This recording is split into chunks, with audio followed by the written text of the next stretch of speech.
ہم پاگل دیوانے لوگ ناول جنرے. یہ ایک لائٹ سا فنی سا ناول ہے. بیسیکلی 4 دوستوں کی کہانی ہے، شیدا، شوقا، محسن اور فراز. ان میں جو محسن اور فراز ہیں وہ ذرا عاشق مزاج ہیروز ہیں اور دونوں ہی بار بار فیل ہوتے ہیں. بی اے میں کانسٹنٹلی 3 بار یہ فیل ہوتے ہیں. تو اس بات پر یہ اپنے اپنے ابا سے بہت ڈرتے ہیں. اور اسی طرح کی ان 4 دوستوں کی بھی کیوٹ سی نوک جھوک ہے اور ان کی عاشقی کے قصے ہیں. اس طرح کی اسٹوری ہے.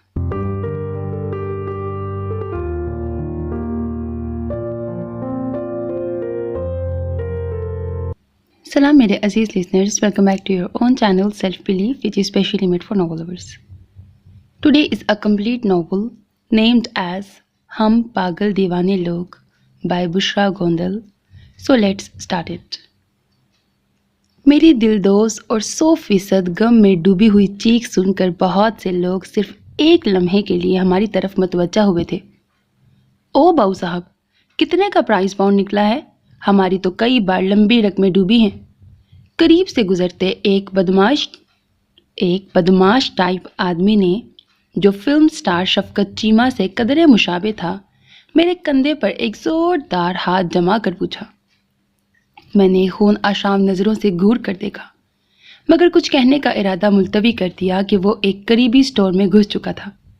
الو کی دم، میں نے دانت پیستے ہوئے دل ہی دل میں اسے 101 ناقابل اشاعت گالیوں سے نوازا. وہ سمجھ رہا تھا کہ ہمارا پرائز باؤنڈ نکل آیا ہے اور ہم کروڑ پتی ہونے کی خوشی میں پاگل ہو گئے ہیں جو چیخ رہے ہیں. میں نے اخبار کا گولا سا بنا کر سارا سال کھلے رہنے والے مین ہول میں ڈال دیا اور اگر اسے پتہ چل جاتا کہ ہم بی اے میں تیسری بار فیل ہو گئے ہیں تو ہماری مستقل مزاجی پر کہے لگاتا یا کم از کم 100 بار لعنت ضرور بھیجتا. محسن نے ایک پتھر کو زور سے ٹھوکر ماری اور سیکھ کر کے ایک بینچ پر بیٹھ گیا. میں تو سوچ بھی نہیں سکتا تھا کہ ہم تیسری بار بھی بری طرح فیل ہو جائیں گے.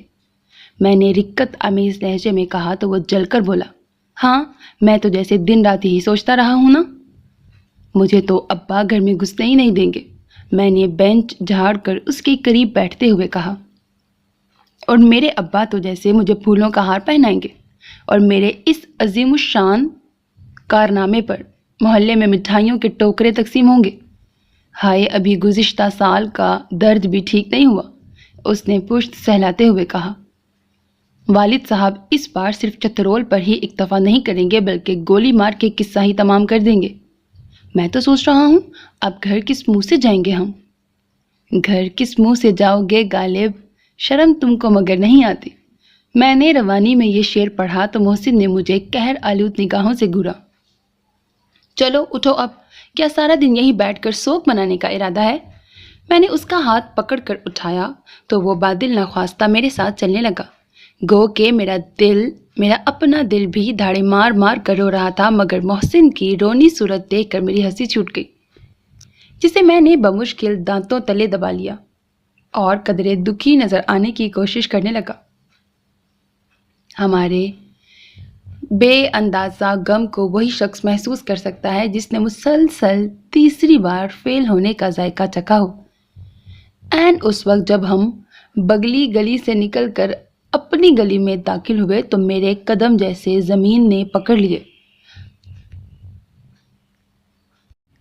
اٹل بہاری واجپئی یا بال ٹھاکرے کو بابری مسجد کی تعمیر کرتے دیکھ کر مجھے اتنا شدید جھٹکا نہ لگتا جتنا ابا کو دیکھ کر میں ٹھٹک گیا تھا. ابا گھر کے سامنے کرسی پر براجمان اخبار ملاحظہ فرما رہے تھے. مجھے اعتراض ابا کے اخبار پڑھنے پر نہیں تھا اور نہ ہی گھر کے عین سامنے کرسی ڈالنے پر، بلکہ میں تو حیرت کے سمندر میں اس لیے غوطہ زن ہوا تھا کہ اس وقت تو ابا کو دکان پر ہونا چاہیے تھا. میں نے تو یہ سوچ کے گھر کا رخ کیا تھا کہ اس وقت گھر جا کر لمبی تان کر سو جاؤں گا اور شام کو ابا کے آنے سے تھوڑا قبل بھاگ آؤں گا. اب سارا منصوبہ خاک ہو گیا تھا. میں نے ایک لمحے کی دیر کیے بغیر محسن کو اپنے ساتھ عقبی گلی میں کھینچ لیا اور وہ بھی خلاف توقع تمام صورتحال سمجھ گیا تھا.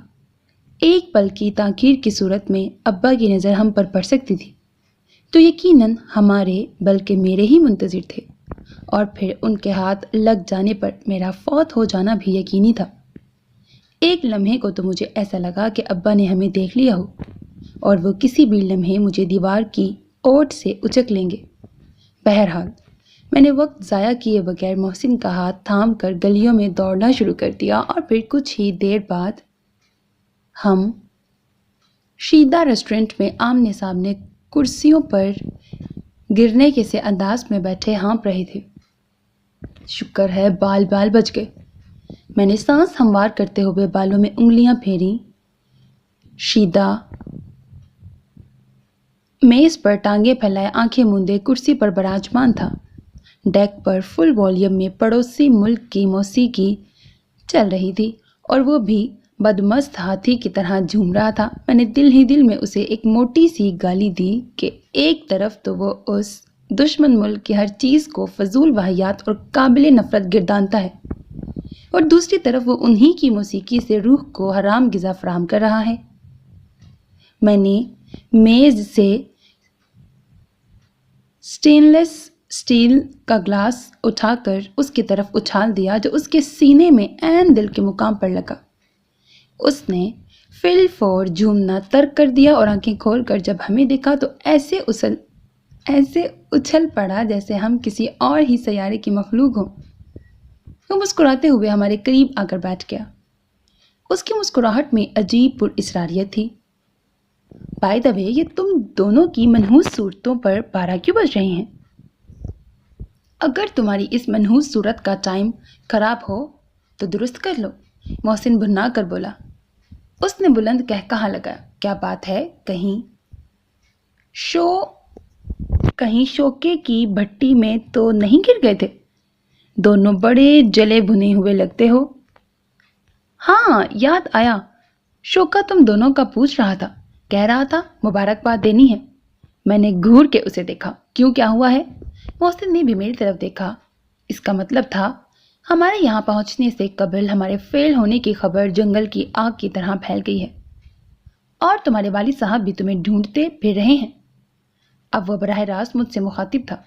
مجھے 440 کا کرنٹ چھو گیا۔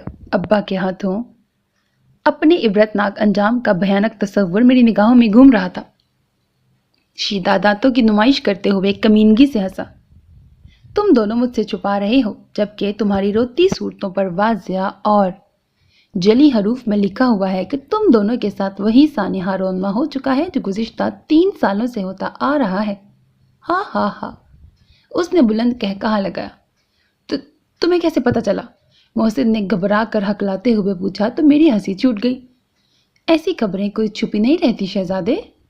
شیدے نے محسن کی کمر پہ ایک مکہ رسید کیا۔ تم بھول رہے ہو کہ سارے اخبار پہلے میرے پاس آتے ہیں اور پھر محلے میں تقسیم ہوتے ہیں۔ میں یہ خوشخبری ملاحظہ کر چکا تھا کہ شوکا بھی مجھے سنانے دوڑا آیا۔ تب مجھے اپنی بے وقوفی اور کم عقلی یاد آئی کہ ہر بار وہ کسی نہ کسی بہانے سے ہمارا رول نمبر ہتھیا لیتے تھے اور پھر اسی طرح اوچھے پن کا مظاہرہ کرتے تھے۔ شوکے کو اب تک آ جانا چاہیے تھا۔ شیدے نے کلائی موڑ کر گھڑی پر نگاہ ڈالی۔ کہہ رہا تھا محلے میں مٹھائی بانٹ کے جلدی آ جاؤں گا۔ کیا مٹھائی؟ مگر کیوں؟ محسن چلایا۔ ہائے، اس سادگی پہ کون نہ مر جائے۔ وہ خباثت سے مسکرایا، پھر بلند آواز میں بولا، چھوٹے چائے لا شہزادوں کے لیے، ساتھ کچھ کھانے کو بھی لانا۔ لعنت بھیجتے ہیں ہم تمہاری چائے پہ۔ محسن خاصا تپا ہوا تھا۔ اچھا چھوٹے، رہنے دے۔ اس نے فوراً اپنے الفاظ واپس لے لیے۔ نہیں یار، آنے دے چائے، میں نے کہا۔ مجھے سخت طلب ہو رہی تھی۔ صبح ناشتے کے نام پر بھی صرف چائے کی پیالی ہی اندر انڈیلی تھی۔ تم دونوں پہلے آپس میں مشورہ کر لو، شیدے نے آنکھیں دکھائیں۔ ارے وہ دیکھو، شوکا بھی آ گیا۔ یہ شاہی سواریاں کب تشریف لائی ہیں؟ شوکا ہمارے مد مقابل کھڑا ہمیں گھور رہا تھا۔ بہت دیر تک اسی انداز میں کھڑا رہا۔ محسن سر جھکائے بیٹھا تھا۔ شوکے کو اس طرح پولیس کے تفتیشی انداز میں اٹینشن دیکھ کر میری ہنسی چھوٹ گئی اور وہ مشتعل ہو گیا۔ تم دونوں نہ صرف کم عقل اور جاہل ہو بلکہ احمق اور ڈھیٹ بھی ہو۔ ہمارے لیے یہ اطلاع نئی نہیں ہے، بلکہ ایک زمانہ جانتا ہے کہ یہ خوبیاں ہم میں بدرجے اتم موجود ہیں۔ ہاں، اگر تمہیں اب پتہ چلا ہے تو تمہاری حماقت پر افسوس ہے۔ اس نے ہمارے سامنے بیٹھ کر گھورنے کا عمل پھر شروع کر دیا۔ تم دونوں گدھے بھی ہو۔ اس نئی اطلاع پر محسن نے اپنے سر پر یوں ہاتھ پھیرا جیسے وہ سر پر سینگ نہ ہونے پر اپنے اشرف المخلوقات ہونے کا یقین کرنا چاہتا ہو۔ نہ صرف اس کی یہ اضطراری حرکت دیکھ کر میں ہنس پڑا بلکہ شوکے نے بھی تاڑ لیا۔ تبھی بولا، پشت بھی چیک کر لو، ہو سکتا ہے تم بھی موجود ہو۔ شوکے کی بات پر محسن جھیپ گیا۔ کتنا سمجھایا تھا تم دونوں کو کہ اپنے باپ دادا کا کام سنبھال لو، جیسا کہ میں نے اور شیدے نے اپنے اپنے باپ کی گدی سنبھال لی ہے، مگر تم دونوں پر تو بی اے کلیئر کرنے کا بھوت سوار تھا۔ اگر تم اپنی ناقص عقل کے ساتھ بالفرض محال بی اے کر بھی لیتے ہو تو کون سا وزیر اعظم اور جنرل کرنل بن جاتے؟ کرنا تو وہی کام ہے نا، جدی پشتی۔ شوکے نے ہماری اچھی خاصی کلاس لے ڈالی۔ چھوٹا چائے کے ساتھ بسکٹ بھی لے آیا تھا۔ شیدے نے کہا، چل شوکے یار، جانے بھی دے، ویسے بھی انہوں نے ہیٹرک کر کے وہ کارنامہ سر انجام دیا ہے کہ ان کا نام تو Guinness book of world record میں ہونا چاہیے۔ مجھے تو یہ سوچ سوچ کر رونا آ رہا ہے کہ اب اماں فوراً میری شادی کر دیں گی۔ محسن رونے کو تیار تھا۔ اچھا ہے نا، کسی دھندے تو لگے گا۔ شوکے نے کہا، سنا ہے تیری اماں اپنی ہمشیرہ کی دختر نیک اختر سے تجھے بیاہنے کا ارادہ رکھتی ہیں، لیکن میں ایسا نہیں ہونے دوں گا، بالکل بھی نہیں۔ محسن اداس الو کی طرح دکھی ہو گیا تھا۔ ارے میرے شہزادے، شوکے نے اس کے کندھے پہ ہاتھ رکھا، شادی سے قبل سارے ایسے ہی اڑیل گھوڑے کی طرح بدکتے ہیں، گدھے تو وہ شادی کے بعد بنتے ہیں۔ ہم تینوں نے ایک ایک کپ چائے کے ساتھ ایک ایک ہی بسکٹ کھانے پر اتفاق کیا، جبکہ شوکے نے بسکٹوں کی پلیٹ ایسے صاف کر دی جیسے ہر نئی حکومت کی قیادت میں قومی خزانہ صاف ہو جاتا ہے۔ بسکٹوں کا صفایا کرنے کے بعد اس نے میری خبر لی۔ کیا بات ہے فراز، تم بڑے چپ ہو، کہیں چپ کا روزہ تو نہیں رکھ لیا؟ میں اس کی بکواس کا اچھا خاصا جواب دینا چاہتا تھا کہ شیدہ بول پڑا، مت پوچھ، اس پر یکے بعد دیگرے دو قیامتیں ٹوٹی ہیں۔ اس کی ہیر کھیڑے لے کر چلے گئے ہیں، ابھی اس کی جدائی کا صدمہ نہ بھولا تھا۔ زخموں کے ٹانکے کچے تھے کہ فیل ہونے کے ناقابل بیان درد نے سارے اگلے پچھلے ٹانکے ادھیڑ کر رکھ دیے۔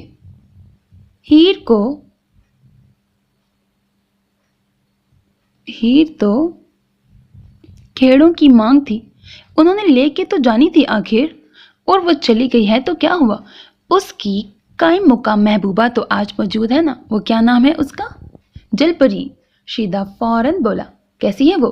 کبھی دیکھی نہیں، تھوڑا حدود و حربہ تو بیان کرو۔ شوکے نے پوچھا۔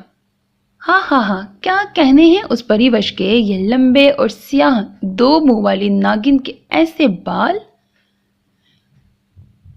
سروج جیسا نہیں، میرا خیال ہے ماہلی جتنا اونچا قد، سیاہ کھلتی ہوئی گندمی رنگت، اس کی چال آندھیوں جیسی اور آواز زلزلوں جیسی تباہی مچاتی ہوئی۔ اس کے اس قدر تفصیلی تعارف اور مبالغہ آرائی نے ہمیں کہکہے لگانے پر مجبور کر دیا۔ پریاں ایسی ہوتی ہیں؟ شوکے نے کہکہوں کے درمیان میں پوچھا۔ تو نے دیکھی ہیں کبھی پریاں؟ شیدے نے الٹا سوال داغا تو شوکے کا سر فوراً نفی میں ہل گیا۔ دیکھی تو نہیں، لیکن جب دیکھی نہیں تو ایسی ہی ہوتی ہوں گی۔ ویسے بھی دیکھنے کے لیے کوہکاف جانا پڑے گا۔ جاؤ، روسی فوجی 21 توپوں کی سلامی دے کر تمہارا استقبال کریں گے، میں نے کہا۔ شیدے کی کڑک چائے اور اس کی باتوں نے میرا اور محسن کا مشترکہ غم تھوڑا غلط کر دیا تھا۔ اب اپنے اپنے گھونسلوں کو جاؤ۔ شیدے نے نادر شاہی حکم سنایا۔ میرے ابا تو دروازے پر ہی موجود ہوں گے اور مجھے دور سے دیکھتے ہی جہنم رسید کر دیں گے۔ میں نے درد بھرے لہجے میں فریاد کی، اب میں سارا دن تو تم لوگوں کو اپنے پاس نہیں بٹھا سکتا نا۔ بڑے افسوس کی بات ہے یار، تم دوست ہو کر ایسا کہتے ہو۔ محسن نے اسے دوستی کے نام پر غیرت دلا کر شرمندہ کرنا چاہا، مگر وہ پھٹ پڑا۔ بھاڑ میں جائے تمہارے جیسے دوست، اور یقیناً شاعر نے تم جیسے دوستوں کے لیے ہی کہا ہے کہ جس کے تم جیسے دوست ہوں، آسمان اس کا دشمن کیوں ہونے لگا۔ میٹرک ہی میں تم جیسے خبیثوں کی صحبت میں پڑ گیا اور مجھے تعلیم کو خیر بات کہنا پڑا، ورنہ میں اعلیٰ تعلیم حاصل کر کے یہ ہوٹل نہ چلا رہا ہوتا، اور اسی غم میں میرے ابا بھی اس دنیا فانی سے رخصت ہو گئے۔ کیا تم اپنے ابا کا قاتل ہمیں سمجھتے ہو؟ شوکے کو بھی طیش آ گیا، جبکہ ہمیں جہاں تک یاد پڑتا ہے تمہارے ابا بعجلت بس میں سوار ہوتے ہوئے ایکسیڈنٹ میں مرے تھے۔ شوکا غصے سے اٹھا تو شیدے نے اپنی غلطی کا احساس کرتے ہوئے فوراً ہاتھ پاؤں جوڑ کر اسے بٹھا لیا، اور شوکے نے دوبارہ بیٹھتے ہوئے مجھے آنکھ مار کر رشوت کے طور پر چائے کے دوسرے سیٹ کا کہا تو جواباً شیدے نے ناقابل اشاعت الفاظ سے نوازتے ہوئے باطل نخواستہ چائے کا آرڈر دے دیا۔ پھر ہم بہت دیر تک پرانی باتوں کو یاد کرتے محسوس ہوتے رہے، جن میں زیادہ تر قصے تو مجھ سے ہی منسوب تھے، کیونکہ میں ان سب میں زیادہ عاشق مزاج واقع ہوا تھا۔ تبھی تو شیدے نے 0 درجے کی ٹھنڈی ٹھار آہ بھرتے ہوئے کہا، یار فراز، تم کیسے ہر لڑکی کو اپنی طرف متوجہ کر لیتے ہو؟ مجھ پر تو آج تک کبھی کسی لڑکی نے ایک کے بعد دوسری نظر ڈالنا بھی گوارا نہیں کیا۔ تو ایسا کر کہ گرلز کالج میں کلرک بھرتی ہو جا، بہت سی کرم بھری نگاہیں تجھ پر اٹھایا کریں گی۔ محسن نے فوراً اسے مخلصانہ مشورے سے نوازا۔ ہم چاروں کی دوستی بہت پرانی اور مثالی تھی، اکٹھے گلی ڈنڈا کھیلے، پتنگ بازی کی، بہت دفعہ کرکٹ کھیلتے ہوئے محلے کے گھروں کی کئی کھڑکیاں توڑیں۔ شیدے اور شوکے کی بہت سی عادتیں مشترک تھیں، اسی لیے ان دونوں میں گاڑھی چھنتی تھی، جبکہ میں اور محسن ایک دوسرے کے بےحد قریب تھے۔ محسن میرا جگری یار تھا، ہم نے بہت سارے عشق کے محاذ مل کر سر کیے۔ ہماری بہت سی ناکامیاں مشترک تھیں، جن میں 3 مرتبہ فیل ہونے کی تازہ ناکامی بریکٹ بقول شیدے کے ہیٹ ٹرک سر فہرست تھی۔ محسن اور میرے درمیان گہری دوستی کی ایک وجہ شاید یہ بھی رہی ہو کہ ہم محلہ میٹ اور گلی میٹ تھے، اور بہت دفعہ روم میٹ بھی بن جاتے تھے، کیونکہ اس کی اکثر راتیں میری بیٹھک میں گزرتی تھیں، جبکہ شیدہ اور شوکا چوتھی گلی میں رہتے تھے۔ جب ہم میٹرک میں شاندار طریقے سے فیل ہوئے تو ہم چاروں کے والدین نے ہمارے آوارہ دوستوں کو مورد الزام ٹھہرایا۔ انتہائی رد عمل کے طور پر شیدے کے ابا نے جھگی ہوٹل سے خود مستعفی ہو کر شیدے کے لاکھ احتجاج کے باوجود شیدے کو اس عہدے پر فائز کر دیا، اور شوکے نے بھی اپنی کارکردگی دیکھتے ہوئے تعلیم کو خیر بات کہہ دیا اور باپ کی جگہ دھوبی گھاٹ سنبھال لیا اور چھوا چھوکا راگ الاپنے لگا، جبکہ میں اور محسن انتہائی ڈھٹائی سے بار بار فیل ہونے کے باوجود تعلیم حاصل کرنے کی کوشش کرتے رہے۔ لیکن اب انتہائی ثابت قدمی سے BA میں تیسری بار فیل ہونے کے بعد ہمارے حوصلے کافی حد تک پست ہو چکے تھے۔ اب بھی اگر ہم تعلیم سے دستبردار نہ ہوتے تو گھر والے ہمیں آگ کر کے دربدر کر سکتے تھے، جس کے نتیجے میں ہمیں سڑکوں کی خاک چھاننا پڑتی۔ لہٰذا یہ بات تو یقینی تھی کہ اب چند دنوں کے اندر ہی محسن کے گلے میں شادی کا طوق ڈال دیا جائے گا، اس کی مرضی کے خلاف۔ اس کی اماں اسے دودھ نہ بخشنے اور مر کے بھی اپنی شکل نہ دکھانے کی 101 روایتی دھمکیاں دیتی، اور بالآخر محسن کو رضامند ہونا ہی پڑتا کہ ماں کے قدموں تلے جنت ہے۔ رہا میرا سوال تو میرا تاریک مستقبل میرے سامنے تھا۔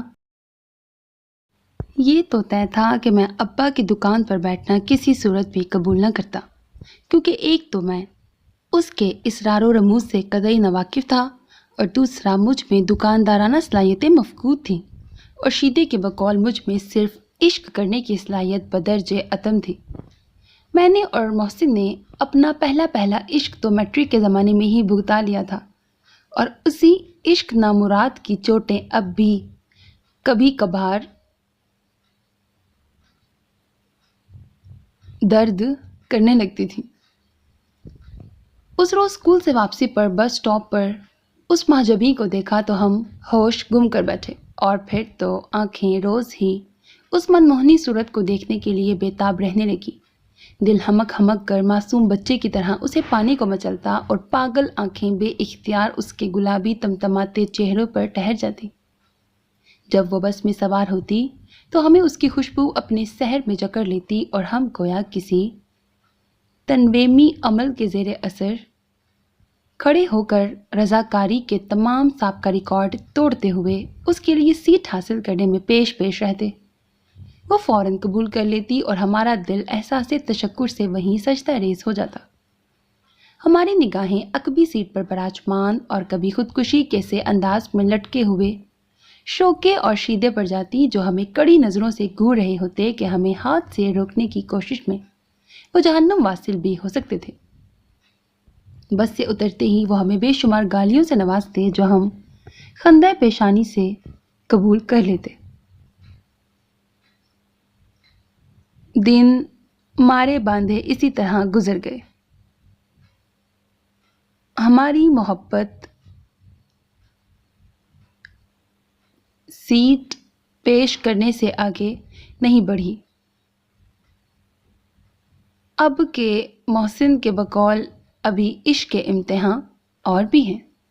اب ہم ان امتحانات سے دو چار ہونا چاہتے تھے کہ گو کہ ہمارے دل خشک پتوں کی طرح لرزتے رہتے۔ تبھی ہم نے اپنی عظیم عقل کو استعمال کرتے ہوئے ایک شاندار منصوبہ بنایا، جس کو شوکے اور شیدے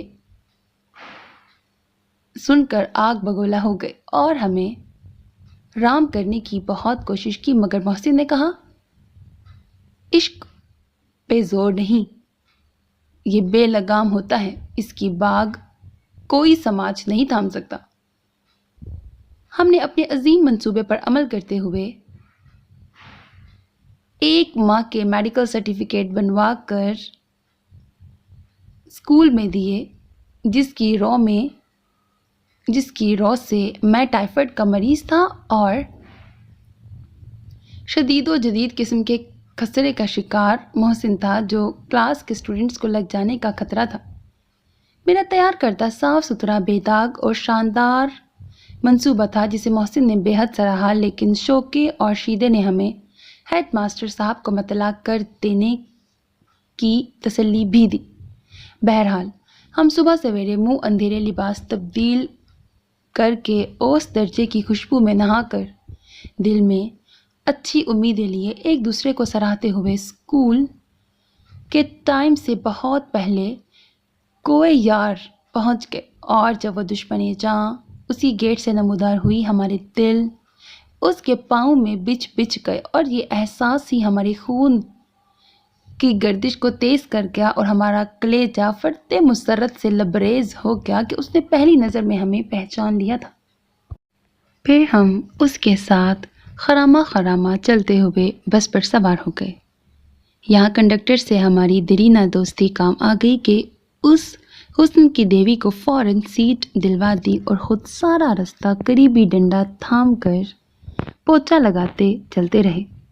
بس سے اتر کر اسے اپنے حصار میں اسکول کے گیٹ تک چھوڑ آتے، ہمارا بس نہ چلتا کہ اسے کلاس روم کے دروازے تک سی آف کر آئیں۔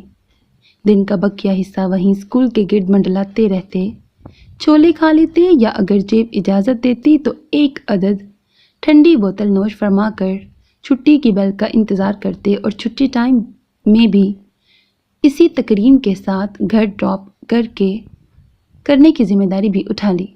پھر نہ جانے کیا ہوا، ہماری محبت کو کسی بدخواہ، کسی ظالم سماج کی نظر لگ گئی۔ ابھی تو ہماری آدھی چھٹیاں باقی تھیں۔ دنیا ہمیشہ محبت کی دشمن رہی ہے، ہر عروج کو زوال ہے، اور ہماری خاموش محبت تو عروج سے پہلے ہی زوال کی اتاہ گہرائیوں میں اتر گئی۔ اس دشمن جاں بریکٹ، جس کا ابھی ہم نام بھی دریافت نہ کر پائے تھے، کہ 7 عدد بھائیوں نے ہمیں دریافت کر لیا۔ معلوم نہیں اس دشمن جاں نے ہمارے رقیبوں کو بھڑکایا تھا، مگر پاگل دل یہ بات ماننے کو بالکل بھی تیار نہ تھا۔ بہرحال ان 7 عزت کے رکھوالوں نے جو ہم پر 7 آسمان بن کر ٹوٹے تھے، ہمیں اس بری طرح کوٹا کہ بغیر کسی دوربین یا خوربین کے تمام ستارے اور سیارے واضح نظر آنے لگے تھے۔ ہمارے مسخ شدہ چہرے صحیح معنوں میں کسی کو دکھانے کے لائق نہیں رہے تھے۔ بہرحال کئی روز تک مختلف جگہوں پر ٹکورے کرتے رہے اور حکیم صاحب کی دوائیاں لگاتے رہے۔ چھٹیوں کے باقی دن ہم نے محبت کے سوگ میں پتنگ اڑاتے، بلکہ کٹاتے، کرکٹ کھیلتے اور تاش کی بازیاں لگاتے ہوئے گزارے۔ شیدا اور شوکا ہماری عیادت کو آتے تو ہمارے زخموں پر نمک مرچ ہی چھڑک کر جاتے. اسے گھر چھوڑنے کا فریضہ ہم انسانی ہمدردی کی غرض سے ادا کرتے تھے. اب بھلائی کا زمانہ ہی نہیں رہا تو اس میں ہمارا کیا قصور؟ واہ سبحان اللہ، کیا جواز ڈھونڈا ہے. شوکا جل جاتا. تم دونوں کوئی خدائی خدمتگار نہیں ہو، اور اگر فی سبیل اللہ خدمت خلق کا اتنا ہی شوق ہے تو عبدالستار ایدھی سے رجوع کرو، اور آج کے بعد تم دونوں نے کوئی ایسی حرکت کی تو ہمارے تمہارے درمیان کوئی رشتہ نہیں رہے گا. اور شوکے کا یہی نصیحت آموز لیکچر ہم نے ایک کان سے سنا اور دوسرے سے اڑا دیا.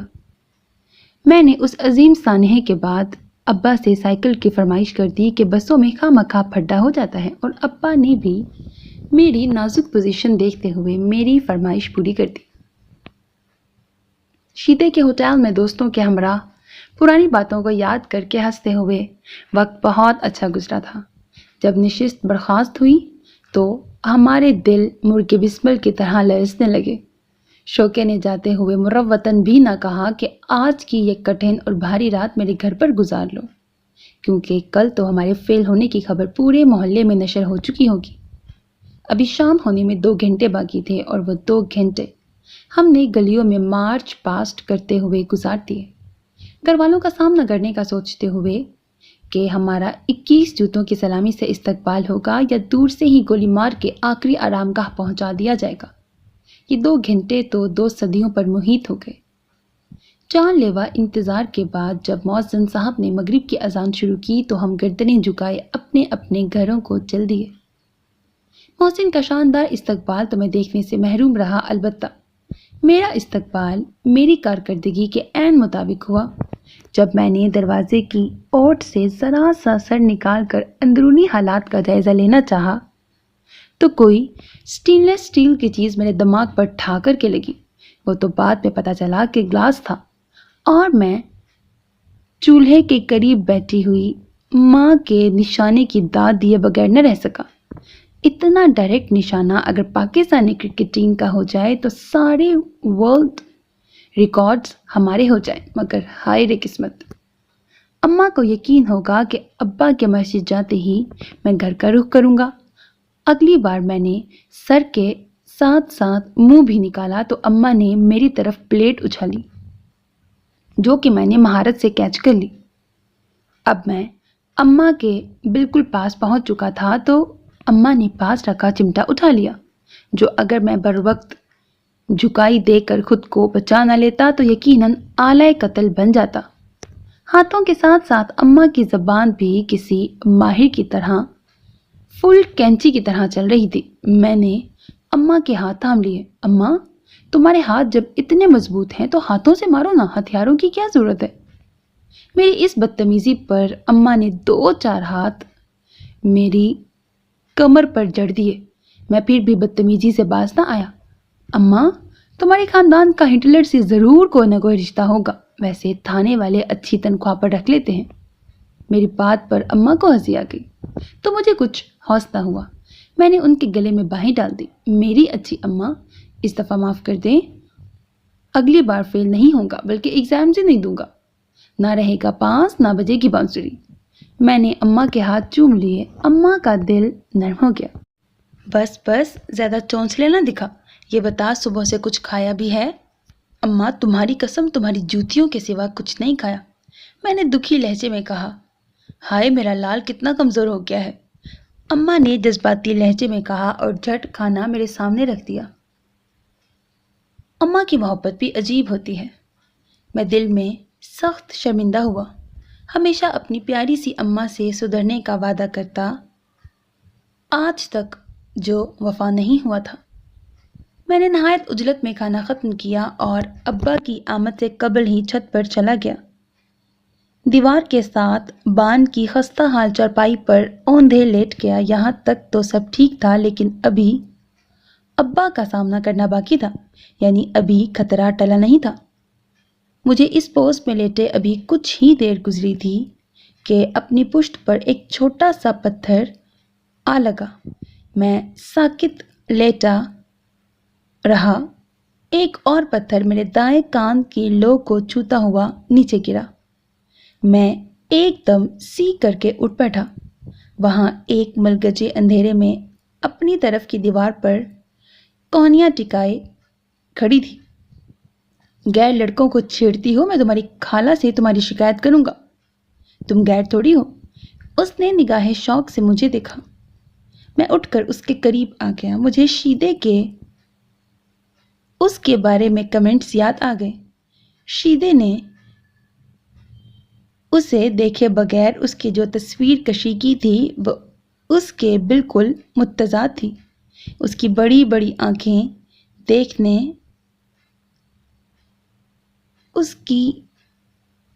دیکھنے والے کی عقل گم کر دینے کو کافی تھی۔ وہ متناسب سراپے اور مجموعی طور پر دلکش خد و خال کی مالک تھی۔ اس کا مفلر نما آنچل ہمیشہ ہی اس کے گلے میں جھول رہا ہوتا۔ میری محویت کو محسوس کر کے اس کے گالوں کی سرخی تیز ہو گئی۔ ایسے کیا دیکھ رہے ہو؟ اس نے قدرے شرما کر پوچھا۔ میں نے 100% عاشقانہ نظر سے اسے دیکھا تو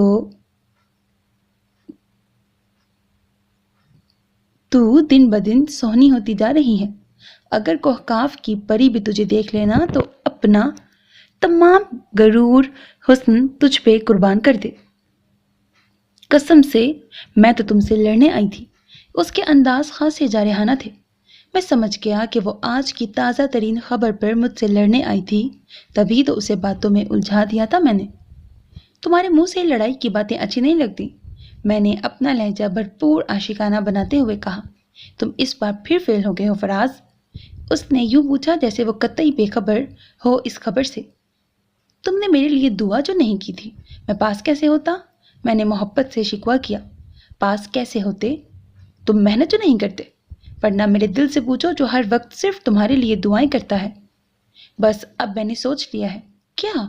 اس نے چونک کر مجھے دیکھا۔ میں کوئی مناسب موقع دیکھ کر اماں سے تمہاری اور اپنی شادی کی بات کروں گا۔ تم یقین کرو پری، شادی کے بعد میں خود کو بدل لوں گا، شریف اور فرما بردار شوہر بن کے دکھاؤں گا تمہیں۔ میں نے خالص عاشقانہ اور مجنونانہ لہجے میں کہا تو وہ شرماتے ہوئے بولی، اگر ماموں نے راستے کی دیوار بننے کی کوشش کی تو؟ اس نے اپنی حسین آنکھوں میں آنسو بھر لیے۔ تم فکر نہ کرو، میں اپنے زور بازو سے ہر دیوار گرا دوں گا۔ میں نے اپنے اور اس کے درمیان حائل دیوار کو ٹھڈا مار کر کہا۔ اس نے مجھے اس زور سے چٹکی کاٹی کہ میری چیخ نکل گئی۔ تبھی نیچے سے اماں نے میری خیریت دریافت کی تو پری جھپاک سے سیڑھیاں اتر گئی۔ کچھ نہیں ہوا اماں۔ میں پھر بوسیدہ چارپائی پہ آ کر لیٹ گیا۔ اس رات میں بستر پر لیٹا تو نیند آنکھوں سے کوسوں دور تھی۔ سونے کی کوشش میں میرا منتشر ذہن جاگتا رہا۔ میں خود کو دنیا کا بدقسمت نوجوان تصور کر رہا تھا جو شکست خوردہ، ہارا ہوا، مایوس اور حد درجے دکھی تھا۔ میں نے بہت سا قیمتی وقت یوں ہی برباد کر دیا تھا۔ جب شیدے اور شوقے کو اسکول سے اٹھا لیا گیا تو میں نے اور محسن نے سائیکل پر سوار ہو کر آوارہ گردی میں وقت گنوایا۔ ہمارے ناکام ابتدائی عشق کی چوٹیں جب کچھ منجمد ہوئیں تو ہم نے ایک بار پھر عشق کے آتش نمرود میں بے خطر کود جانے کا فیصلہ کیا۔ ان دنوں ہم فرسٹ ایئر کے اسٹوڈنٹ ہو چکے تھے، گویا غیر نصابی سرگرمیوں کے ساتھ ساتھ تعلیم بھی جاری و ساری تھی۔ محسن نے مجھے گزشتہ ناکامی یاد دلائی تو میں نے بے نیازی سے کہا، ہر کھیل میں ہار جیت ہوتی ہے۔ اگر ایک بار ہمیں عشق کے کھیل میں مات ہوئی ہے تو اس کا یہ مطلب نہیں کہ ہم ہر بار اسی تجربے سے دو چار ہوں۔ اس بار جیت ہماری ہوگی، انشاءاللہ۔ تم حوصلہ رکھو۔ مگر ابھی تک پتہ نہیں کیوں پہلی مرتبہ کے 7 بھائی اکثر مجھے خوابوں میں آ کر ڈراتے تھے۔ بہرحال اس مشن محبت کے پہلے ہی روز ہمیں ایک حسین چہرے نے لوٹ لیا۔ گو کہ ایام جوانی میں ہر چہرہ حسین و دلکش ہوا کرتا ہے، مگر نقاب پوشوں کے جھرمٹ میں وہ بے نقاب چہرہ ہمیں ہوش و حواس سے بیگانہ کر گیا۔ روزانہ مست جھونکے کی طرح جس گلی سے گزرتی تھی، اسی گلی کے وسط میں ہمارے ایک جگری یار کا میوزک سینٹر تھا۔ چنانچہ ہم اس پری وش کی آمد سے تھوڑی دیر قبل سینٹر کے سامنے کرسیوں پر ڈیرا ڈال لیتے اور وہ روز فل والیوم میں اسے نئے سے نئے گیت سنواتا جو ہمارے مچلتے جذبات کا 100% ترجمان ہوتا۔ ہماری ساری رات گانوں کو سلیکٹ کرنے میں گزرتی، مگر وہ قاتل مگر وہ قاتل لمحہ بجلی کی سی سرحد سے گزر جاتا اور کوئی ایک آدھ بول ہی اس کے کانوں میں رس کھولتا ہوگا۔ تمام ملکی اور غیر ملکی گیت سننے اور سنوا چکنے کے بعد بھی ہمیں کوئی خاص کامیابی نہ ہوئی، البتہ اتنا ضرور ہوا کہ وہ ہمیں دیکھ کر ایک ادا سے ذرا سا مسکراتی تو اس کا ملیح چہرہ کھلی کھلی دھوپ کے جیسا ہو جاتا اور ہمارے دلوں میں پھلجڑیاں سی پھوٹ پڑتی۔ یہ منظر دیکھ کر محسن جل جاتا۔ اس کا خیال تھا کہ وہ حسینہ مجھ پر مرمٹی ہے، چنانچہ وہ میری شاندار پرسنالٹی کی ایسی کی تیسی کر دیتا، اور یہی بات جب اس نے شیدے کے گوشے گزار کی تو اس نے لڑکیوں کے فوراً ہی مجھ پر مر مٹنے کی وجہ بتائی کہ مجھ میں شاہ رخ کی شباہت بدرجہ اتم موجود ہے، اور لڑکیاں مجھ پر نہیں بلکہ شاہ رخ خان پر مرتی ہیں، اور مجھ سے تم لکھوا لو فراز۔ شیدہ حلفاً بولا، اگر تمہاری فلم انڈسٹری میں انٹری ہو جائے تو شاہ رخ خان کی فوراً چھٹی ہو جائے۔ میں فخر سے کالر جھاڑتا، محسن جل بھن کر رہ جاتا۔ جلتے کیوں ہو؟ جبکہ میں تو نہیں جلتا کہ تمہاری شکل مشہور زمانہ ایکٹر رنگیلا سے بہت ملتی ہے۔ میں اسے چڑھاتا تو وہ محض گھور کے رہ جاتا کہ ان دنوں ہماری مشترکہ مہم انتہائی نازک موڑ پر تھی اور لڑائی بڑائی اور خفگی کی قطعاً گنجائش نہ تھی۔ چنانچہ جب ہمیں کوئی خاطر خواہ کامیابی نہ ہوئی تو ہم نے ایک نیا طریقہ دریافت کیا۔ جب وہ گلی میں ہمارے عین سامنے سے گزرتی تو ہم اس کے نقشے قدم چومتے ہوئے محبت کے سحر میں گرفتار کسی تنویمی عمل کے زیر اثر اس کے ساتھ ہو لیتے، جیسے اس کے آنچل کی ڈوری سے ہمارے دل بندھے ہوں، اور ہماری نگاہیں خدا حافظ اور فی امان اللہ کہتے ہوئے اسے گھر کے دروازے تک چھوڑ آتی، اور جب واپس آتے تو ہمارے قدم من من کے وزنی ہوتے۔ جی تو یہ چاہتا کہ دریا پار پہ ہی ڈیرا ڈال لیں، مگر پھر دل کو خوف آ گھیرتا کہ خواہ مخواہ میں مارے نہ جائیں۔ بہت سارے دن یوں ہی مارچ گزر گئے تو مجھے ایک اور اچھوتا آئیڈیا سوجھا۔ محسن خوشی سے اچھل پڑا اور میرا منہ چوم لیا۔ کسائی سے ہم نے بکرے کا خون حاصل تو کر لیا، یہ مت پوچھئے کہ کیسے۔ وہ گھامڑ ہمیں تخریب کار سمجھتے ہوئے کسی بھی صورت خون دینے پر رضامند نہ تھا، جیسے خون اس کا ذاتی ہو۔ پھر ہم یہ جھوٹ بولنے پر مجبور ہو گئے کہ ہم چونکہ حکیم صاحب کے فرزند ہیں اور والد بزرگوار شوگر کے مریضوں کے لیے شفا بخش گولیاں بنانا چاہتے ہیں۔ وہ حکیم صاحب کے عقیدت مندوں میں سے تھا، چنانچہ ان کے نام بکرے کے خالص خون کی شیشی لبالب بھر دی۔ اگلا مرحلہ محبت نامہ لکھنے کا تھا۔ خون اس قدر گاڑھا تھا کہ قلم میں سمانے سے انکاری ہو گیا۔ بقول محسن کے کسائی نے ہمیں دھوکہ دے کر مردہ گائے کا خون دیا ہے۔ بہرحال کافی غور و خوض کے بعد ہم نے قلم خون میں ڈبو ڈبو کر لکھنا شروع کر دیا۔ چونکہ یہ ہمارا پہلا لو لیٹر تھا، ہم تو نیرے بدھو اور اناڑی نکلے اس معاملے میں کہ جانے من اور جانے جگر کے سوا کچھ بھی نہ لکھ پائے۔ ہم شاعروں ادیبوں کو داد دیے بغیر نہ رہ سکے، جو حق کے عاشقی ادا کرتے ہوئے محبوب کی تعریف میں زمین آسمان ایکڑ دیتے ہیں اور قصیدے پہ قصیدہ لکھ مارتے ہیں۔ ایک ہم تھے کہ ایک خط نہ لکھا جا رہا تھا۔ پڑھنے کے بہانے میں پڑی سے ایک بنڈل زنانہ رسالے مانگ لایا اور بڑی تگدو کے بعد ہم نے چند عشقیہ شعروں اور کچھ جذباتی ڈائلاگز پر مشتمل ایک خط لکھ ہی ڈالا۔ مزید تاکید کے طور پر اپنے سچے جذبات کی عکاسی کرتے ہوئے لکھا کہ یہ خط ہم 100% اپنے او پازیٹیو گروپ خون سے لکھ رہے ہیں، جو بہت ہی نایاب ہے۔ اب کیا معلوم ہمارا خالص خون 2 نمبر تھا یا ہمارے ستارے اور سیارے گردش میں تھے۔ ہماری پہلی محبت پر تو صرف 7 بھائیوں کے جوش میں ابال آیا تھا، اب تو ہم نے بے خبری میں گویا محلے کی غیرت کو للکارا تھا، جبکہ ہم یہ حلف دینے کو تیار تھے کہ ہم نے پورے محلے کو نہیں، ایک لڑکی کو محبت بھرا خط لکھا تھا، مگر ہماری آہو بکا ایسے ہی دب کر رہ گئی جیسے نکار خانے میں طوطی کی آواز۔ محلے کے بہت سے جوشیلے اور غیرت مند جوانوں نے ہمیں مار مار کے ادموا کر دیا تھا، حالانکہ ہم نے محبت ہی کی تھی، کوئی جرم نہیں کیا تھا۔ جو ان ظالموں نے اتنی بے دردی سے ہمیں کوٹا، یہ دنیا ہمیشہ سے محبت کرنے والوں کی دشمن رہی ہے۔ انہوں نے اسی پر اکتفا نہ کیا بلکہ ایک خونخوار کتا ہم پہ چھوڑ دیا۔ اگر میں بر وقت خود کو زمین پر گرا نہ دیتا تو وہ میرا دل نکال کر میری ہتھیلی پہ رکھ دیتا۔ میرے بر وقت زمین بوس ہونے کی وجہ سے اس کا ہدف محسن کو بننا پڑا۔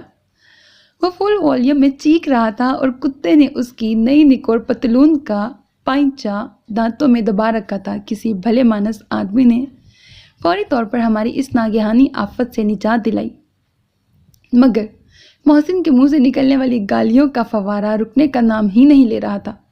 دیسی، ولائتی اور خاص طور پر مادری زبان میں گالیاں اگل رہا تھا۔ اسی اثنا میں کسی من چلے نے ازراہ مذاق کتے کی زنجیر چھوڑ دی تو وہ فوراً دانتوں کی نمائش کرتے ہوئے ہماری جانب لپکا جیسے ہمیں ہڑپ کر لے گا۔ ہم نے فی الفور جسم میں جمع شدہ تمام قوت ٹانگوں میں منتقل کر دی اور خوب دل لگا کر دوڑنے لگے۔ تقریباً 120 کلومیٹر فی گھنٹہ کی رفتار سے دوڑتے رہے۔ نہر کے کنارے رک کر جب پیچھے دیکھا تو کتا رستوں کی بھول بھلیوں میں کہیں کھو چکا تھا۔ ہم نے اتنا تیز دوڑنے پر خود کو شاباشی سے نوازا۔ میں تو ہانپتا کانپتا نہر کے پل کے کنارے بنی ریلنگ پر بیٹھ گیا، لیکن محسن کے منہ سے ایک بار پھر پھول جھڑنے لگے اور وہ مسلسل اپنے پائنچے کی گرہ لگانے میں مصروف تھا۔ تبھی محسن کی چیخ سن کر میں چونک گیا اور اس کی پھٹی پھٹی نگاہوں کے تعاقب میں اس کی پنڈلی کی طرف دیکھا جہاں کتے کے دانتوں کے نشان قدرے واضح تھے جن میں سے خون رس رہا تھا۔ یار، تمہیں تو کتے نے کاٹ لیا تھا۔ میں نے جیب سے رومال نکال کر پانی میں بھگویا اور اس کا زخم دھونے لگا اور پھر رومال کس کے باندھ دیا۔ فکر کی کوئی بات نہیں ہے، صرف اوپری گوشت ذرا سا ٹچ کیا ہے۔ میں نے اس کی رونی صورت دیکھ کر تسلی دی، مگر اس کی صورت کے سابقہ تاثرات برقرار رہے۔ اس کا مطلب ہے اب پیٹ میں 14 انجیکشن لگوانے پڑیں گے۔ اس کی آواز رند گئی۔ نہیں یار، کتا کوئی باولا تھوڑی تھا جو انجیکشن لگوانے پڑے۔ معمولی سا زخم ہے، 2-4 روز میں ٹھیک ہو جائے گا۔ میں نے تسلی دی، مگر محسن کی پریشانی ہنوز برقرار رہی۔ ہمارے ہوش اس وقت ٹھکانے آئے جب 2 سپاہیوں پر مشتمل پولیس کا ایک دستہ ہمیں گھورتے ہوئے اور ہمارے منہ سونگھتے ہوئے ہمیں نشئی قرار دے چکا تھا اور ہمیں اپنا مہمان بنانے پر بضد تھا۔ ہم نے بہت انکار کیا، دھمکی بھی دی، ہاتھ پاؤں بھی جوڑے، مگر وہ ضد کے پکے تھے، ہمیں ساتھ لے کر ہی ٹلے۔ ہماری وہ رات جو ہم نے سرکاری مہمان خانے میں گزاری، وہ رات قبر کی رات سے بھی طویل ثابت ہوئی۔ وہ تو شکر ہوا کہ پولیس نے اپنے اصلی ہاتھ دکھاتے ہوئے ہمیں تفتیشی مراحل سے نہ گزارا۔ صبح دم ہمارے ضمانتی اور سفارشی نہ آنے کی صورت میں ہمیں 2-4 ٹھڈے مار کر اور فقیروں کی اولاد کہہ کے رخصت کر دیا گیا۔ جب شوکے اور شیدے کو خبر ہوئی تو انہوں نے بھی ہمارے زخموں پر نمک پاشی میں کوئی کسر نہ چھوڑی اور ہمیں فوری طور پر سدھر جانے اور بندے دا پتر بن جانے کی 101 طرح کی بتائیں۔ شیدہ ہماری حالت زار پر ایک ترحم بھری نگاہ ڈالتے ہوئے بولا، شوکے، میرا خیال ہے اب یہ شریف بن ہی جائیں گے۔ شرافت فی زمانہ ایک گالی ہے۔ ہائے، میں دائیں بازو پر مالش کرتے ہوئے کراہا جس کی ہڈی ٹوٹتے ٹوٹتے بچی تھی۔ یہ دونوں سدھر ہی نہیں سکتے، شوکا حقارت سے بولا، اور پھر وہ واقعہ گوش گزار کیا جس میں کوئی تمام رات ہیر گاتا رہا اور وقت صبح خان صاحب نے فرمایا کہ ہیر رانجھے کا بہن لگتا تھا کیا؟ میں نے ہنسنے کی کوشش کی تو میرے بائیں رخسار سے پلاسٹر اتر گیا جس سے خون پھر رسنے لگا۔ بہرحال بہت دنوں تک زخموں کے درد کی اذیت اور شوکے شیدے کے تانے برداشت کرنے کے بعد جب ہم دونوں کچھ چلنے پھرنے کے قابل ہوئے تو محسن نے اپنی دانست میں نہایت عقل مندی کا مظاہرہ کرتے ہوئے آئندہ ایسی کسی واردات میں میرا ساتھ نہ دینے سے قطعاً انکار کر دیا۔ میں نے اس کی بزدلی کے تانے دے کر اور اپنی وفاؤں کے قصے سنا کر شرمندہ کرنے کی کوشش کی، بہادری کا درس دیا اور شکست تسلیم نہ کرنے کے فوائد بتائے اور یہ بتایا کہ گرتے ہیں شہسوار ہی میدان جنگ میں، لیکن وہ میری کسی دلیل اور مثال پر کسی صورت نہ مانا۔ میں نے بھی اس راہ پرخار پر جس میں بہت دشواریاں تھیں دل کو جانے سے بہت روکا، مگر دل کا کیا کریں صاحب جو لڑکیوں پہ مرتا ہے۔ اس کے بعد بھی میں نے متعدد یک طرفہ عشق نپٹائے جو اکثر ناکام ہی رہے۔ کبھی میں تنہا ہی محاذ پر ہوتا اور کبھی محسن میرے ساتھ حق کے دوستی نبھانے کی غرض سے ہوتا اور کمال احسار و وفا کی مثال پیش کرتے ہوئے میری جگہ مار کھا آتا۔ گو جوانی میں ہوئی تھی پٹائی بہت، پر جوانی ہم کو یاد آئی بہت۔ کہیں دور مرغ کی اذان سنائی دی تو میں چونک گیا، یعنی رات بیت گئی تھی میری حماقتوں کے قصے دہراتے ہوئے۔ میں نے بے چینی سے کروٹ بدلی، نہ جانے کیوں آج نیند روٹی ہوئی تھی۔ میں جو سواری اور مال برداری کے تمام جانور بیچ کر سونے والا مشہور تھا، تمام خیالات ذہن سے جھٹکتے ہوئے رات کے آخری پہر میرا تھکا ہوا ذہن سو گیا۔ سوچا صبح ابا مسجد جائیں گے تو میں بھی دبے پاؤں نکل جاؤں گا اور ناشتہ شیدہ ریسٹورنٹ سے ہی کر لوں گا۔ اماں کے بار بار جھنجھوڑنے پر بڑی مشکل سے میری آنکھ کھلی تو آنکھوں میں مرچوں کی سی چبھن تھی۔ بڑی مشکل سے ایک آنکھ کی جھری سے وقت دیکھا تو میرے 14 طبق روشن ہو گئے۔ 11:15 بج رہے تھے، یعنی ابا میری خبر لیے بغیر دکان پر چلے گئے تھے۔ میں ابا سے یوں چھپتا پھر رہا تھا جیسے نادہندگان بینک والوں سے۔ غسل کے بعد لباس تبدیل کر کے سیٹی پر اپنے فیورٹ گانے کی دھن بجاتا جب میں اپنے کمرے سے برآمد ہوا تو میرا 15واں طبق بھی روشن ہو گیا۔ ابا اخبار لیے صحن میں موجود تھے۔ پھر مجھے یاد آیا کہ آج جمعۃ المبارک ہے۔ میں واپس کمرے میں بھی نہیں جا سکتا تھا اور بیرونی دروازے سے بھاگنے کی صورت میں بھی ابا کی چپتی ہوئی نگاہ مجھ پر پڑ سکتی تھی۔ گویا تمام راستے مسدود تھے۔ فراز، میں ابھی واپس مڑنے کا سوچ ہی رہا تھا کہ ابا کی آواز میرے پیروں کی زنجیر بن گئی۔ جی ابا، میں لرزتے قدموں سے چلتا ان کے روبرو آ گیا۔ جل تو جلال تو آئی بلا کو ٹال تو کا ورد کرتا دل خزاں رسیدہ پتے کی طرح لرز رہا تھا۔ اب آگے کیا ارادے ہیں برخوردار؟ ابا اخبار پر نگاہ جمائے یوں پوچھ رہے تھے گویا آٹے دال کا بھاؤ معلوم کر رہے ہوں۔ ان کے لہجے سے ہرگز یہ نہیں لگ رہا تھا کہ وہ ابھی جوتا اتار کر میرے سر پہ دے ماریں گے، لیکن پھر بھی خوف تو اپنی جگہ برقرار تھا نا۔ میں نے ابھی کچھ سوچا نہیں ہے۔ میں نے تالو سے لگی زبان کو ایک ذرا سی جنبش دی۔ ٹھیک ہے، پھر سوچ کے بتا دینا۔ انہوں نے بے حد عام سے لہجے میں کہا تو میں ہکا بکا رہ گیا۔ کہاں تو ابا جوتیوں کی زبان میں بات کرنے کے عادی تھے اور کہاں اتنا نرم رویہ۔ کہیں ابا کو کوئی خطرناک بیماری تو نہیں لگ گئی؟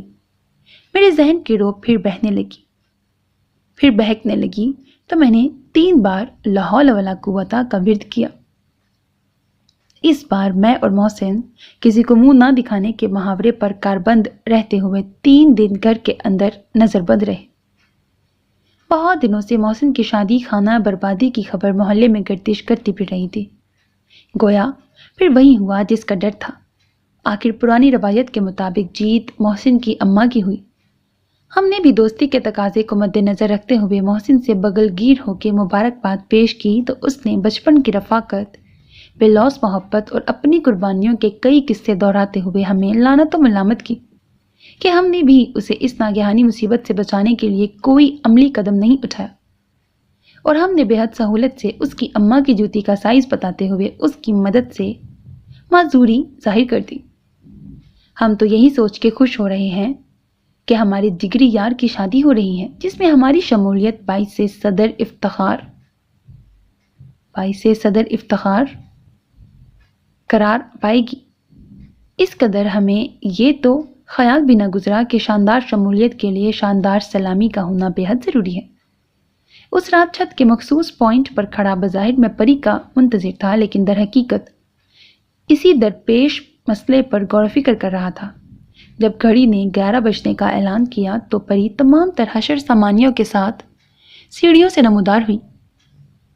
میں ایک لمحے کو تو اسے دیکھ کر سانس لینا ہی بھول گیا، پھر مصنوعی ناراضگی کا اظہار کرتے ہوئے کہا، اتنی دیر لگا دی آنے میں کب سے تمہارے انتظار میں ایک ٹانگ پر کھڑا ہوں.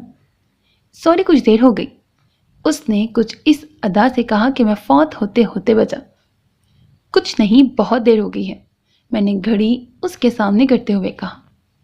پھر میں نے اصل موضوع کی طرف آتے ہوئے ایک یکبستہ آہ بھر کر اسے بتایا کہ چونکہ محسن کی شادی کے دن قریب سے قریب آ رہے ہیں اور میری غریب جیب اس بات کی ہرگز اجازت نہیں دیتی کہ میں اپنے لنگوٹیا یار کو قابل عزت سلامی پیش کر کے ناک سلامت رکھوں. اگر میں اس کی شادی میں شاندار سلامی پیش نہ کر سکا تو کل میری شادی پر وہ بھی خالی ہاتھ آئے گا اور میں تمہیں منہ دکھائی میں اپنی جان کے سوا کچھ نہیں دے سکوں گا. میری داستان غم و الم سے زیادہ وہ میرے دکھ سے لبریز لہجے سے زیادہ متاثر ہوئی، یا میرا خیال ہے رونمائی والے فکرے نے اسے زیادہ جذباتی کر دیا تھا کہ وہ فوراً 500 کی رقم ادھار دینے پر رضامند ہو گئی. میرا دل خوش ہو گیا. 500 میرے اپنے پاس رکھے تھے اور کچھ میں اماں سے ہاتھ پاؤں جوڑ کر مانگ لیتا اور دوستوں کے سامنے تھوڑی ٹور ہو جاتی. پھر میں نے اخلاقاً کہا، نہیں پری، میں تم سے پیسے نہیں لوں گا، میں پہلے ہی تمہارا مقروض ہوں، وہ تو میں چکا نہیں پا رہا. اور کیسی باتیں کرتے ہو فراز؟ وہ میری بات کاٹتے ہوئے بولی. تمہارے اور میرے پیسے الگ تھوڑی ہیں، اور سنو، تمہارے اور میرے بیچ ہم اور تم نہیں آنا چاہیے. اس نے کافی گہری بات کی. میرا دل جھوم اٹھا. تم نے بہت خوبصورت بات کی ہے. ویسے ہونے کو تو تمہارے اور میرے درمیان یہ دیوار بھی نہیں ہونی چاہیے، مگر کیا کیا جائے. میں نے ٹھنڈی ٹھار سانس خارج کرتے ہوئے ترنگ میں آ کر کہا. ایک تو تم گھڑی گھڑی بہکنے لگتے ہو. وہ خفا ہو گئی. تم جانتی ہو پری، میں تم سے سچا اور پکا عشق کرتا ہوں. میں نے ایک گہری نگاہ اس پر ڈالی. تمہارا ہر عشق سچا اور پکا ہی ہوتا ہے فراز. وہ شاکی لہجے میں بولی. کیا مطلب؟ تم کیا سمجھتے ہو فراز کہ مجھے کچھ پتہ نہیں ہے؟ اتنی ہی بے خبر ہوں میں. جب تمہاری ہر عشق یا واردات کی خبر پورے محلے میں پھیل جاتی ہے تو میں کانوں میں انگلیاں کیسے دے سکتی ہوں؟ اس کی خوبصورت آنکھوں میں پانی تیرنے لگا. مجھے سخت ندامت نے آ گھیرا. کیا تم مجھ سے نفرت کرتی ہو؟ میں نے بچکانہ سوال کیا تو وہ نفی میں سہل اندے ہوئے بولی. یہی تو مجبوری ہے ہم محبت کرنے والے لوگوں کی. ہم نفرت کر ہی نہیں سکتے. اگر کوئی ہمیں بھا جاتا ہے تو اپنی تمام تر خوبیوں اور خامیوں سمیت. اور فراز، محبوب وہ ہوتا ہے جس کی خامیاں بھی خوبیاں لگے. میں نے جی جان سے اس پر فدا ہوتے ہوئے کہا. تم نے اتنی گہری بات کی ہے پری کہ دل چاہتا ہے میں اس دیوار سے تمہاری چھت پہ کود کر خودکشی کر لوں. میں نے اس دیوار کا حوالہ دیا جو اس کے اور میرے درمیان حائل تھی. محض 4 فٹ 2 انچ کی دیوار. جب وہ میری بات کا مطلب سمجھی تو جھینپ کے مسکرا دی. اور ابھی میں دیوار کے دوسری جانب اترنے کی کوشش ہی کر رہا تھا کہ وہ میرے تیور دیکھ کر جھپاک سے سیڑھیاں اتر گئی. آخر محسن کی شادی کا دن بھی آن پہنچا. ہم نے اس دن کو یادگار بنانے کی ہر ممکن کوشش کی. شوکا اور شیدا بھی سب کام چھوڑ چھاڑ بڑھ چڑھ کر حصہ لے رہے تھے. ہم تینوں نے محسن کو بٹھا دیا اور شادی کے تمام انتظامات اپنے ہاتھ میں لے لیے.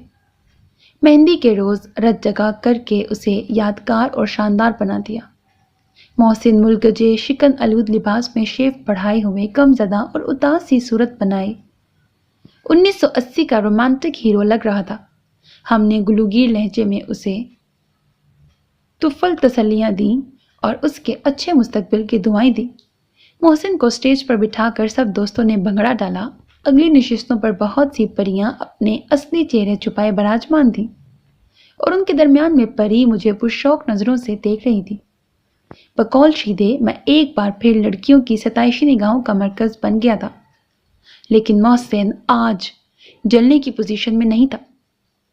ہم نے ہر لحاظ سے اپنے یار کی شادی کو انجوائے کیا. ایسی گیدرنگ بندہ تب تک ہی انجوائے کرتا ہے جب تک خود کنوارا ہو. بعد میں تمام رونقیں ایک سی ہو جاتی ہیں. بارات والے روز میں لٹھے کی سفید کلف لگی شلوار اور 2 گھوڑا بوسکی کی قمیض میں بقول شیدے بالکل شہزادہ لگ رہا تھا. میں اسے یہ نہ بتا سکا کہ یہ شاندار سوٹ میں نے شوکے سے کتنی منتوں کے بعد حاصل کیا تھا، جو اس کی لانڈری پر اس کے کسی ریگولر کسٹمر کا تھا. بہرحال میرے اس شاندار اہتمام پر کئی سراہتی ہوئی نگاہیں مجھ پر اٹھیں اور پری نے بھی کئی بار نگاہوں میں میری نظر اتاری.